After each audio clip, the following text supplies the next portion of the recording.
the sun escapes from the clutches of human life by defense mechanisms pre-programmed into it. It's very hot, for example. That stops people from inhabiting it. There's lots of there's a big lack of natural resources. There's no water to speak of, nor any oil. Judging by the fact that there's no trees to cut down, there are I think all in all, it's unskilled people in the pretty smart planet that have no sort of trait of their face that are completely blank, that have no facial features to speak of. There are a considerable amount of jobs for these people who have no recognizable facial features, who have no nose or any eyes or any lips, a mouth, a chin, an ear. Excuse me. But there's something to be said for the existence of nukes. The rate they evolve at is pretty astounding. Their genetic makeup is made up of mostly protein and bone matter. There's lots of atoms to them. They're very slithery. They can get under most rocks with the greatest of ease. They live close to water in moist places, because if they were out in the desert, their skin would dry up and they would die. Their skin's always very moist, very moist. It's usually bright colored. It's one of their defense mechanisms. They most predators of the newt are actually scared off by its bright colors and how abnormal it looks in its habitat.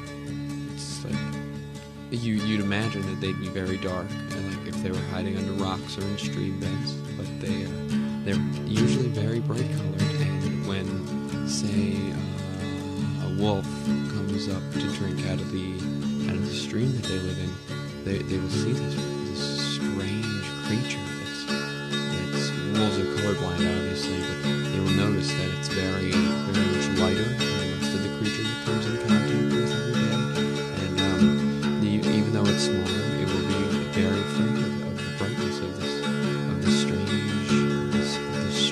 creature that's right next to its face as it's drinking. It's drinking just a little bit of water, because it's been running all morning, and just a little bit of water, and it looks down past its nose and it sees this white-gray, really bright creature moving towards it. And what would you do? You would obviously run. You would run. There's definitely this very small, odd, strange creature in my chest right now. And I would actually like to lift it, and actually just physically lift it off my chest, but it's more metaphysical angst, I suppose you would call it, as I just did. And it's so deep-rooted that I can't do it alone. I just can't pull myself to destroy this evil. It's deeply rooted in my existence. There's a lot of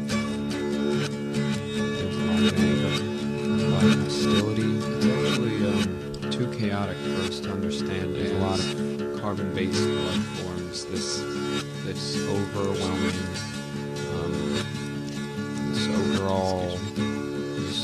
this plan that the great core has for us. The core, the leader of the entire world is alone with only a handful, maybe 12 people who follow him. He's the core.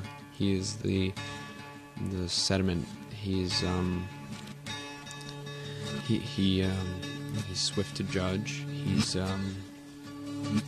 the leader. He leads us. He's our leader.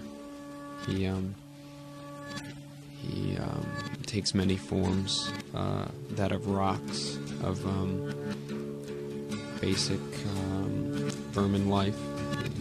The squirrel family. He's very heavy in the squirrel and chipmunk genus. He's heavily populated